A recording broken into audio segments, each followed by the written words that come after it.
Guys, it's Joyce Faison with the Woodlawn Restorative Justice Hub. I know I've been gone for the last few weeks, and we've tried to get some other people to come in and give their expertise, talk a lot about what they are contributing to the program.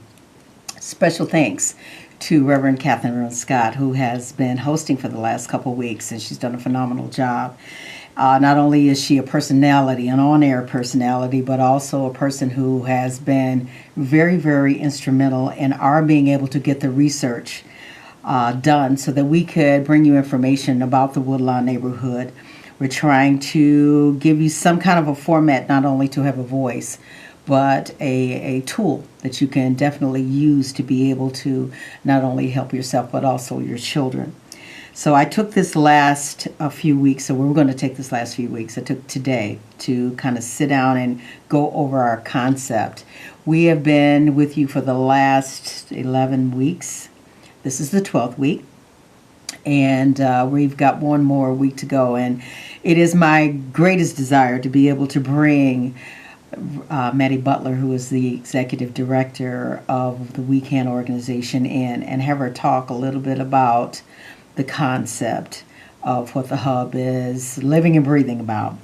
We're trying to not only give job training to people in the Woodlawn area, especially our youth, and to help them tie into the city colleges, and some are still in high school. We have some that are 17, 18, and 19. We're trying to make sure that even if they are displaced from being in high school right now, that they can get a chance to get their GEDs or the equivalents and have a little better shot of life. Now, this Woodlawn area has always been a prime area.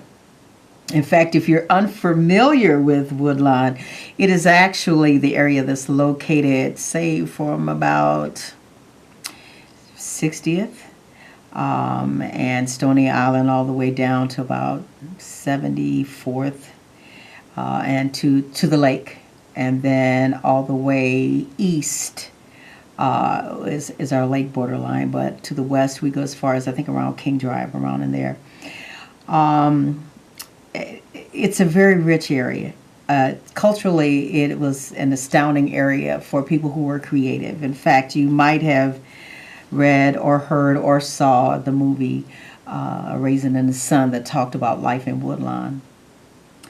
There was a very famous street called 63rd Street, and this still is, but it was a huge mercantile center, and restaurants like Daly's, like they used to have really famous shoe stores and furniture stores, and famous physicians and nutritionists like Dr. Sidney and Fultonia. These are people who worked with Dick Gregory with the Bohemian diet.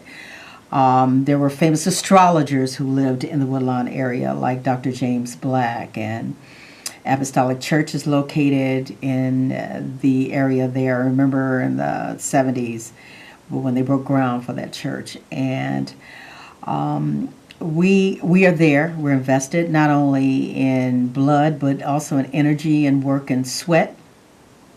A lot of professionals lived in that area. It was once the home of Jerry Butler, and we had the gentleman who wrote the book who sat by the door was a Woodlawn resident. And there's so much culture, there's so much art. And I was very proud to be a part of the WRJ Hub to bring the creative side alive, or do my part. Let's say do my part. It's very meaningful that a lot of things are coming to fruition now. We have the Presidential Library that's getting ready to break ground.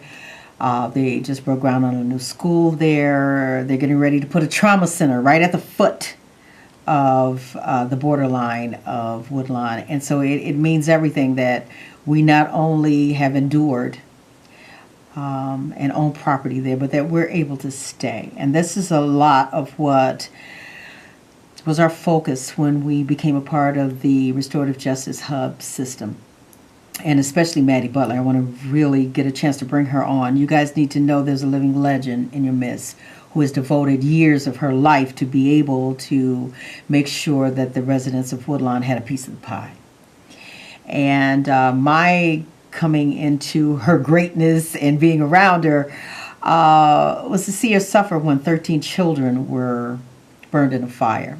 There was a period in Woodlawn where they would burn the property. People had migrated out of it. They had left it. They had abandoned 63rd Street. It fell prey to a lot of beauty supply houses and people who were kind of trapped, especially when they took the L system out. They stopped the L from coming that far east, and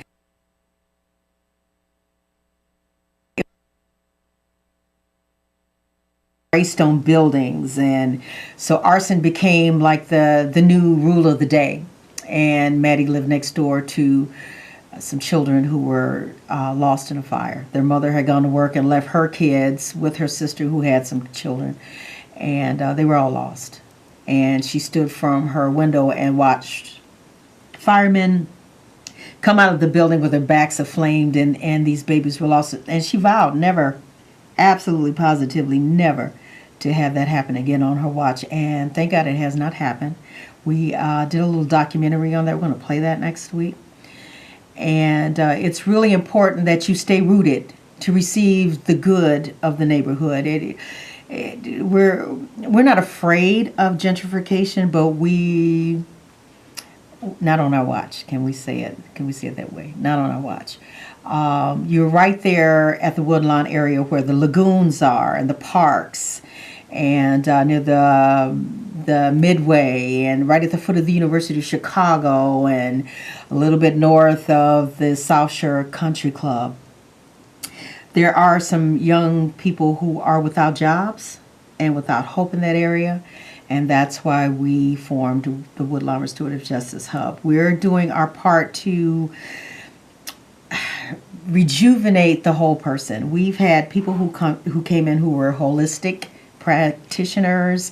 We tried to teach the kids to meditate and to decompress and to work on their mind and get a chance to read and not deal with the flurry of being shot at every day. And this is a way of life that's been going on in Woodlawn. And a lot of the older people who were the ones who established the root in Woodlawn, a lot of those people were in their 70s and 80s and 90s now, have passed on. So we're trying to establish a legacy for the people who remain. And you hear all the horror stories, but you don't hear the good stories. There were food pantries that were set up and offices to help with CETA and to help with seniors, and there was an after school matters program there, and we joined forces with people like STOP and the Woodlawn East Community and Neighbors organization to put a stop to a lot of the hopelessness.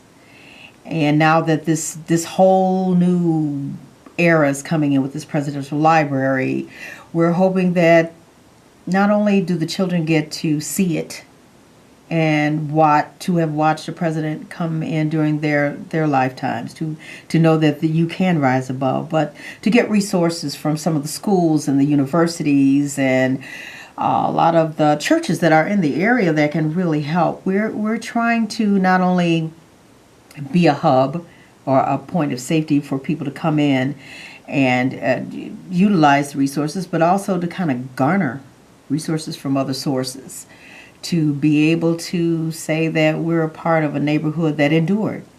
Now, during this time, if you're looking north, you're at the University of Chicago. And if you go a little bit west, you're the area where the Black Panthers garnered a lot of help for kids and parents and education, for people who were looking for trades, who were looking for just to get a chance to be a part civically of what was the piece of the pie that was going on. It's a very rich area. You're right east of Washington Park, which was a proposed site for the Olympics that did not come to Chicago.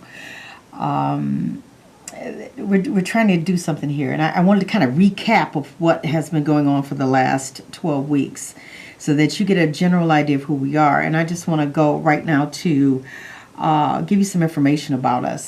We are the Restorative Justice Hub, and our phone number is 773-536-9317. Once again, that phone number is 773-536-9317. And our email address is the wrjhub@gmail.com. And we invite you to please contact us and let us know if you have any job listings or to inquire what is going on in the neighborhood. We took 11 to 12 youth and troubled youth, what people had pretty much written off, considered undesirables of the neighborhood. And we sat down and we talked to them. And I invite you all to sit down and just see what's on the minds of some of the youth. You're seeing behavior that might be acting out, but in essence, they're repeating what they see or what they have seen. Yes, the area was rampant with drugs, and yes, the area was rampant with unemployment.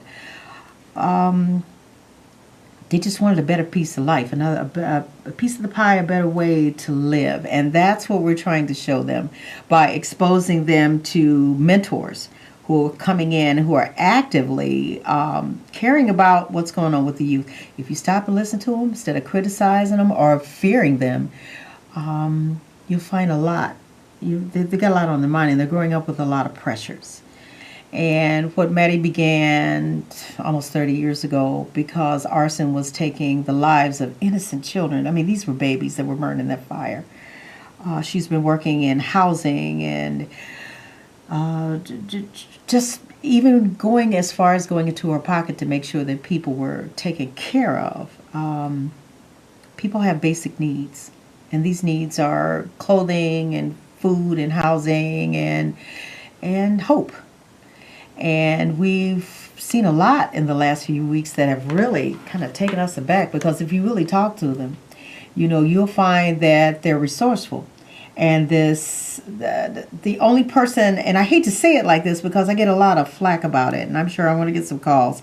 In fact, you can call that number that's at the bottom of the screen there, that 312-738-1060 number. Once again, 312-738-1060, if you have any comments about this.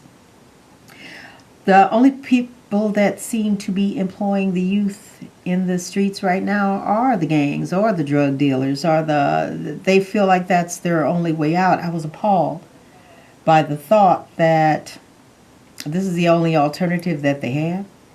And you can say what you want, but if you have ever been arrested, or if you've been stopped or harassed by the police, you will see that once you get a record, you can't get a job. I'm going to take this caller because I'm sure there's some comments about that. Caller, you're on the air. Caller, are you there? Steven, I've been listening to some of your programs, and in my community, they got all these different types of programs. If you're a misfit, if you're a screw-up, and the reason why we have all these different programs that cater to people that's messing up, it seems like in our society, we reward people for bad behavior instead of good behavior. Go in some of these high schools right now and ask yourself this question: where is they don't even reward honor students no more. They got all these different like with the award trophy cases at now. They got something else in this place. I ain't gonna mention what else. All right, and instead of how can I put it? They don't want to reward students doing good things, but if you're a misfit or you're a mess up, guess what? They got a program for you. What's your neighborhood, sir? Inglewood. You live in Inglewood. I can tell you about the programs they have there. Guess what? If you're a drug addict, you talking about in terms of service or whatever, if you're a drug addict, guess what? They will come pick you up and bring you to their organization for you to get different types of services. But if you're a misfit or you're a mess up, guess what? They got a program for you.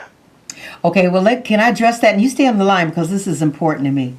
If somebody is sick, would you give any kind of treatment to somebody who's sick versus Listen, somebody I'm who's glad well? you Wait, said wait, that. I don't want to argue with me. I'll let you finish. Now I'm glad you said that. Okay, but wait, let me finish. You didn't let me finish it. You're Okay. jumping all over me. There are rewards for people who do good. There are rewards for people who are A students. I was on 2 weeks ago and talked about when we did our back to school special to tell the students that when you go in this year, do as well as you can. Keep your grade points up because you will be able at the beginning of your senior year to be able to take some college courses. You can go to school free now if you're an A student. I know people make bad choices, but the people who are messing up, they've grown up without seeing any choices. That's almost like saying it's not a reward. It's trying to help you get back on track.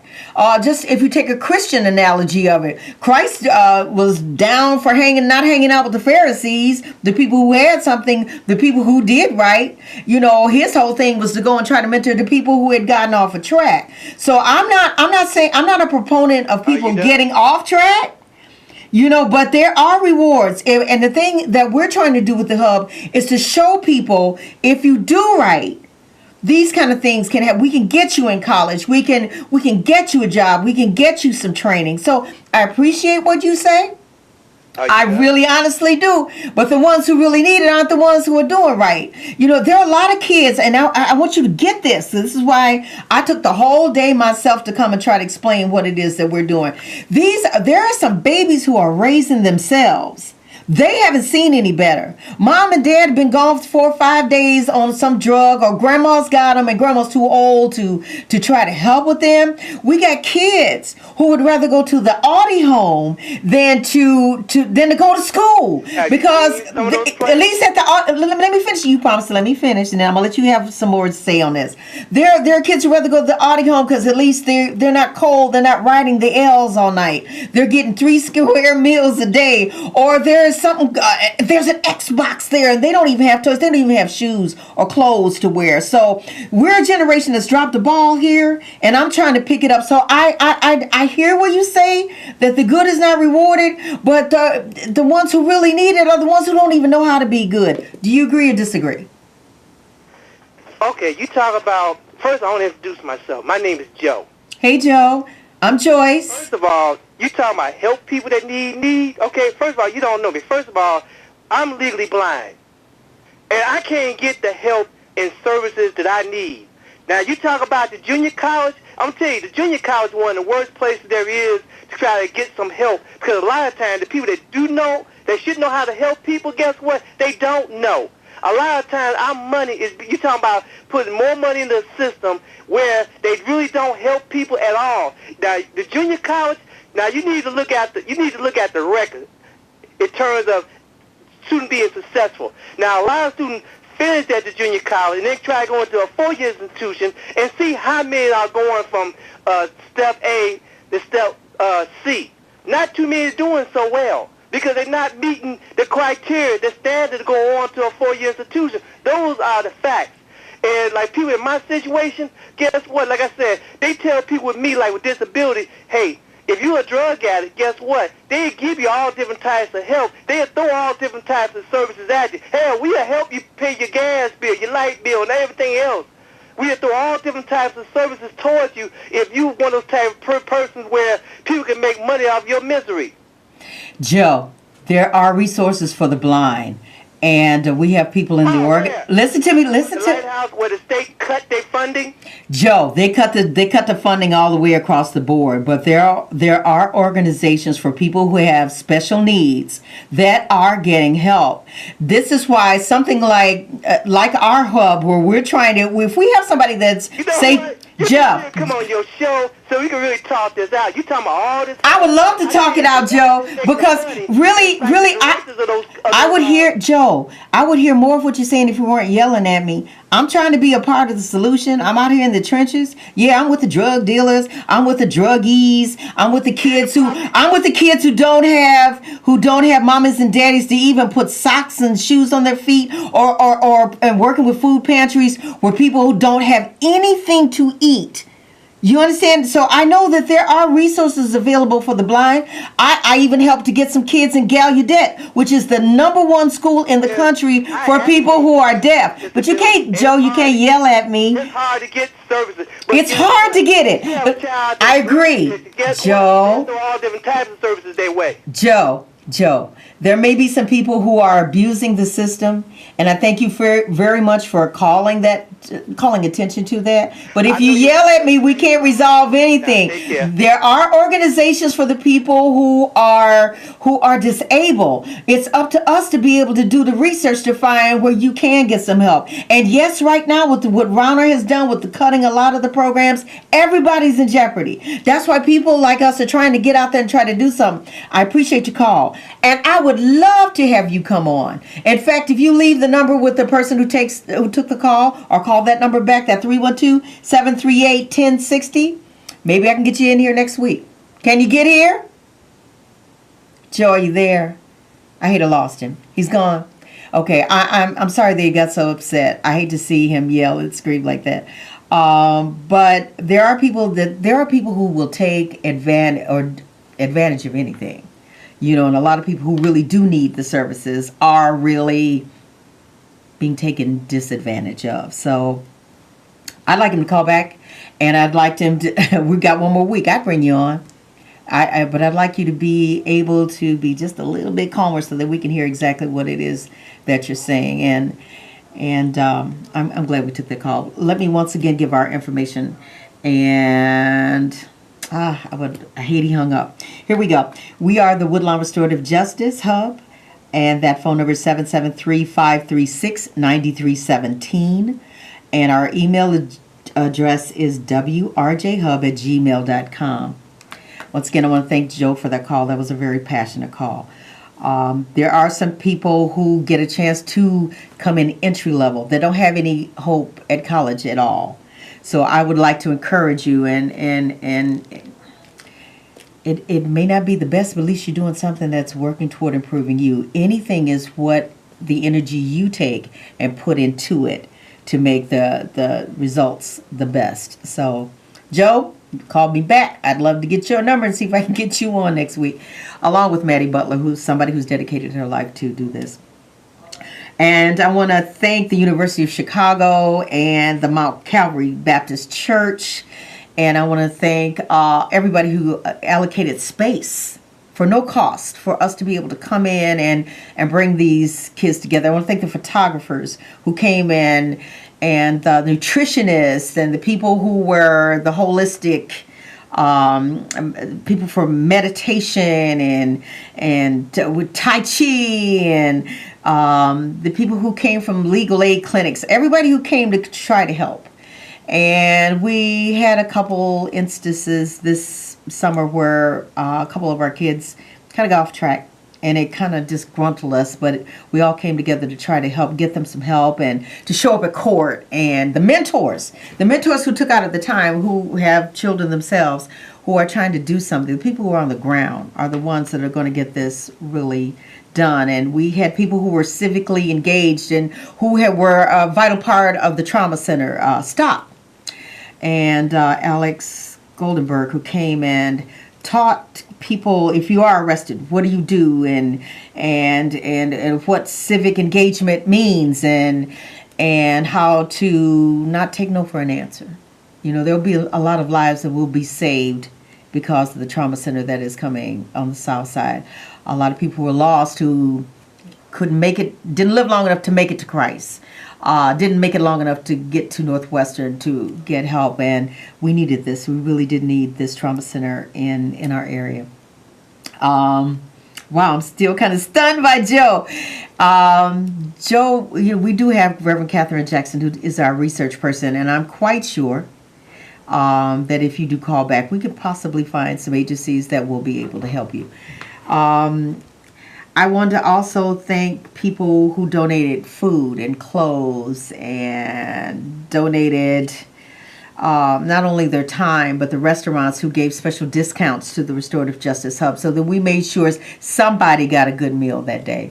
We're going to recap everything that we've done in the last few weeks. And we have some video that we're going to show next week that we want to bring, and some interviews with some of the people who worked really hard to make a difference in the lives of others, and people who said, yeah, I'll trust you to come and try to mold me, and I'll trust you to take me downtown so we see how the county works. Or we had a lot of people put a lot of their lives and gave a lot of themselves this summer, and I saw it make a difference.